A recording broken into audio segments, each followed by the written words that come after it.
स्वामी विचारपूर्ण आनंद जी महाराज जी, राज्यपाल मंगूभाई पटेल, मुख्यमंत्री मोहन यादव, कैबिनेट में मेरे साथी ज्योतिरादित्य सिंधिया जी, सांसद बीडी शर्मा जी, सांसद जनार्दन सिंह सिग्रीवाल जी, मंच पर उपस्थित अन्य महानुभाव और मेरे प्यारे भाई और बहनों, यहां बहुत बड़ी संख्या में दिल्ली, हरियाणा, पंजाब और पूरे देश से श्रद्धालु आए हैं। मैं आप सभी का अभिनंदन करता हूं। साथियों, श्री आनंदपुर धाम में आकर आज मन अभिभूत है।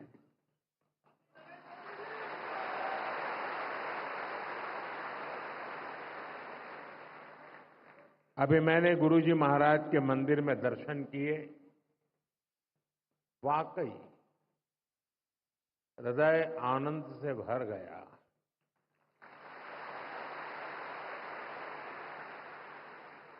साथियों, जिस भूमि का कण कण संतों की तपस्या से सींचा गया हो, जहां परमार्थ एक परंपरा बन चुका हो, जहां सेवा के संकल्प मानवता के कल्याण का पथ प्रशस्त करते हो, वो धरती साधारण नहीं है।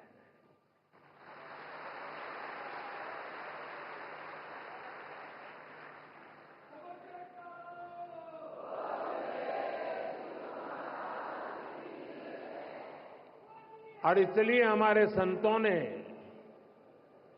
अशोकनगर के बारे में कहा था कि यहां शोक आने से डरता है।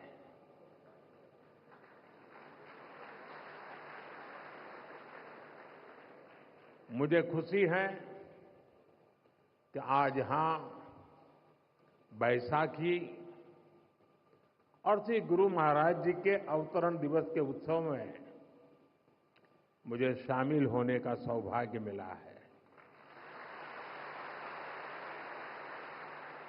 मैं इस पवित्र अवसर पर प्रथम पातशाही श्री श्री 108 श्री स्वामी अद्वैत आनंद जी महाराज और अन्य सभी पातशाही संतों को प्रणाम करता हूं।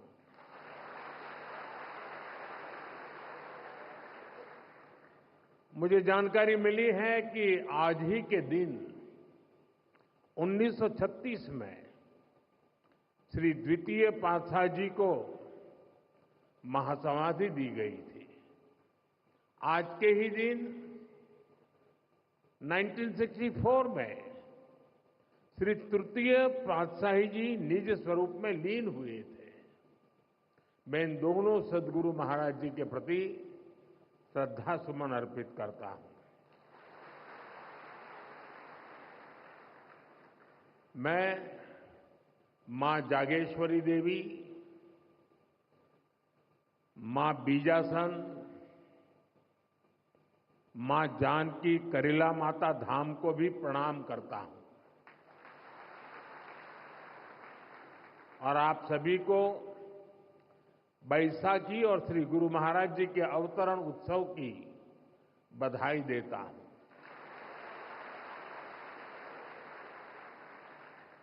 साथियों, हमारा भारत ऋषियों, मनुष्यों और संतों की धरती है।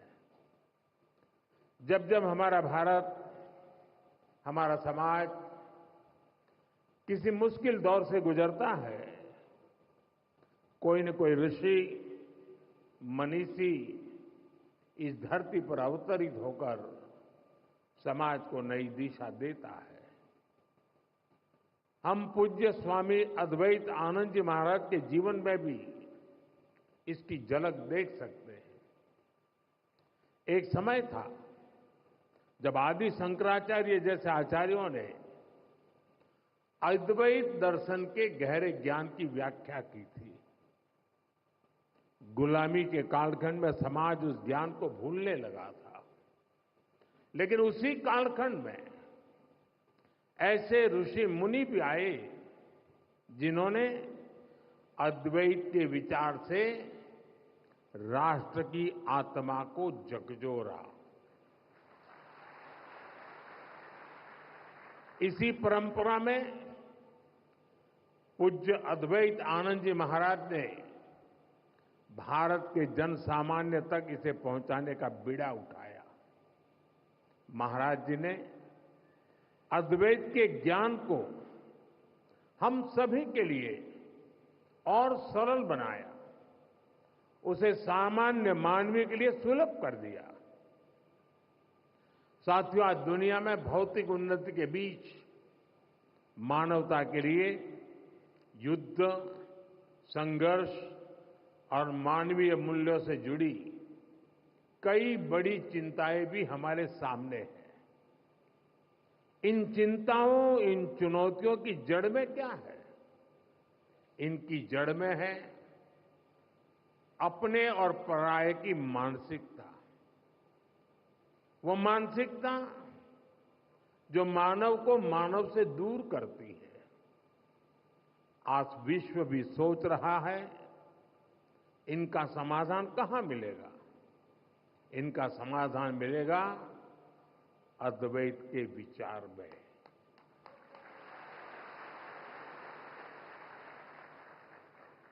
अद्वैत यानी जहां कोई द्वैत नहीं है। अद्वैत यानी जीव मात्र में एक ही ईश्वर को देखने का विचार। इससे भी आगे संपूर्ण सृष्टि को ईश्वर का स्वरूप देखने की सोच ही अद्वैत है। इसी अद्वैत सिद्धांत को परमहंस दयाल महाराज सरल शब्दों में कहते थे, जो तू है सो मैं हूं। सोचिए कितनी सुंदर बात है। जो तू है सो मैं हूं। ये विचार मेरे और तुम्हारे का भेद खत्म कर देता है और विचार सब मान ले तो सारे झगड़े ही खत्म हो जाए। साथियों, अभी कुछ देर पहले मेरी छठे पातशाही स्वामी श्री विचारपूर्ण आनंद जी महाराज से चर्चा हो रही थी। पहले पातशाही परमहंस दयाल महाराज जी के विचारों के साथ साथ वो मुझे आनंद धाम के सेवा कार्यों के बारे में भी बता रहे थे। यहां साधना के जो 5 नियम तय किए गए हैं उनमें निष्काम सेवा भी एक है। निष्काम भाव से गरीब वंचितों की सेवा, नर सेवा में नारायण सेवा को देखने की भावना, ये हमारी संस्कृति का आधार है। मुझे बहुत खुशी है कि सेवा की इसी संस्कृति को आनंदपुर ट्रस्ट पूरे मनोयोग से आगे बढ़ा रहा है। ट्रस्ट द्वारा संचालित अस्पताल में हजारों मरीजों का इलाज होता है। इलाज के लिए मुफ्त शिविर लगाए जाते हैं। गौ सेवा के लिए एक आधुनिक गौशाला भी चलाई जाती है। नई पीढ़ी के निर्माण के लिए ट्रस्ट की ओर से कई स्कूल भी चलाए जा रहे हैं। और इतना ही नहीं, आनंदपुर धाम पर्यावरण संरक्षण के जरिए पूरी मानवता की बड़ी सेवा कर रहा है।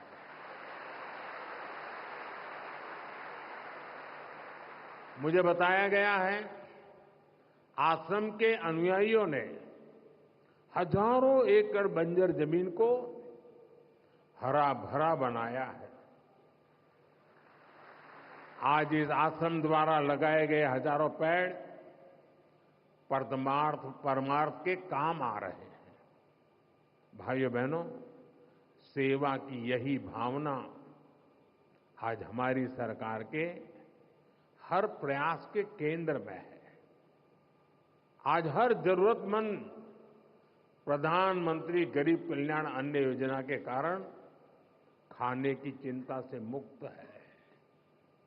आज हर गरीब और बुजुर्ग आयुष्मान योजना के कारण इलाज की चिंता से मुक्त है। आज हर गरीब पीएम आवास योजना के कारण अपने पक्के घर की चिंता से मुक्त हो रहा है। आज जल जीवन मिशन योजना के कारण गांव-गांव में पानी की समस्या का समाधान हो रहा है। देश में रिकॉर्ड संख्या में नए एम्स, आईआईटीज और आईआईएम्स खुल रहे हैं। गरीब से गरीब वर्ग के बच्चों के सपने साकार हो पा रहे हैं। हमारा पर्यावरण स्वच्छ हो, प्रकृति संरक्षित रहे, इसके लिए सरकार ने एक पेड़ मां के नाम अभियान भी शुरू किया है। आज इस अभियान के तहत करोड़ों पेड़ देश में लगाए जा चुके हैं। देश इतने बड़े स्तर पर इतना कुछ कर पा रहा है तो इसके पीछे हमारा सेवा भाव ही है। गरीब और वंचित के उत्थान का संकल्प, सबका साथ सबका विकास का मंत्र, सेवा की ये भावना आज ये सरकार की नीति भी है और निष्ठा भी है। साथियों, जब हम सेवा के संकल्प से जुड़ते हैं तो हम केवल दूसरों का ही भला नहीं कर रहे होते हैं। सेवा की भावना हमारे व्यक्तित्व को भी निखारती है, हमारी सोच को व्यापक बनाती है। सेवा हमें व्यक्तिगत दायरों से निकालकर समाज और राष्ट्र और मानवता के बड़े उद्देश्यों से जोड़ती है। हम सेवा के लिए मिलजुल कर, एकजुट होकर काम करना सीखते हैं। हम जीवन के अलग अलग पहलुओं को समझते हैं। आप सब सेवा कार्यों के लिए समर्पित लोग हैं। आपने अपने जीवन में अनुभव किया होगा, कठिनाइयों से लड़ना और फिर कठिनाइयों से जीतना। सेवा करते करते हम सहज ही ये सब सीख जाते हैं। इसलिए मैं कहता हूं, सेवा एक साधना है, एक ऐसी गंगा है जिसमें प्रत्येक व्यक्ति को जरूर डुबकी लगानी चाहिए। साथियों, अशोकनगर और आनंदपुर धाम जैसे क्षेत्र जिन्होंने देश को इतना कुछ दिया है, इनका विकास भी हमारी जिम्मेदारी है। इस क्षेत्र को कला, संस्कृति और प्राकृतिक सौंदर्य का वरदान प्राप्त है। यहां विकास और विरासत की असीम संभावनाएं हैं। इसलिए हम एमपी और अशोकनगर में विकास को तेज गति से बढ़ा रहे हैं। चंदेरी हैंडलूम को नई ऊंचाई तक ले जाने के लिए चंदेरी साड़ी को जीआई टैग दिया गया है। प्राणपुर में क्राफ्ट हैंडलूम टूरिज्म विलेज शुरू हुआ है। इससे क्षेत्र की अर्थव्यवस्था को भी नई गति मिलेगी। मध्य प्रदेश की सरकार अभी से ही उज्जैन सिंहस्थ की तैयारी में भी जुट गई है। भाइयों बहनों, अभी कुछ ही दिन पहले रामनवमी का महापर्व भी था। हम देश में राम वन गमन पथ का विकास कर रहे हैं। इस राम वन गमन पथ का एक अहम हिस्सा मध्य प्रदेश से होकर गुजरेगा और हमारा एमपी पहले से ही अजब और गजब है। इन कार्यों से उसकी पहचान और मजबूत होगी। साथियों, देश ने 2047 तक विकसित भारत बनने का लक्ष्य तय किया है। हमें पूरा विश्वास है कि ये लक्ष्य हम जरूर हासिल करेंगे। लेकिन इस यात्रा में हमें कुछ महत्वपूर्ण बातों को हमेशा ध्यान में रखना है। हम देखते हैं दुनिया के कई देश विकास यात्रा में अपनी संस्कृति से कट गए। उन्होंने अपनी परंपराएं भुला दी। भारत में हमें अपनी पुरातन संस्कृति को संरक्षित करके रखना है। हमें ध्यान रखना है, भारत जैसे देश में हमारी संस्कृति केवल हमारी पहचान से ही नहीं जुड़ी है। हमारी संस्कृति ही हमारे सामर्थ्य को मजबूती देती है। मुझे खुशी है कि आनंदपुर धाम ट्रस्ट इस दिशा में अनेक कार्य करता आ रहा है। मुझे विश्वास है आनंदपुर धाम की सेवा कार्य विकसित भारत के संकल्प को नई ऊर्जा से आगे बढ़ाएंगे। एक बार फिर आप सभी को बैसाखी और श्री गुरु महाराज जी के अवतरण उत्सव की बहुत बहुत बधाई देता हूं। बहुत बहुत बधाई।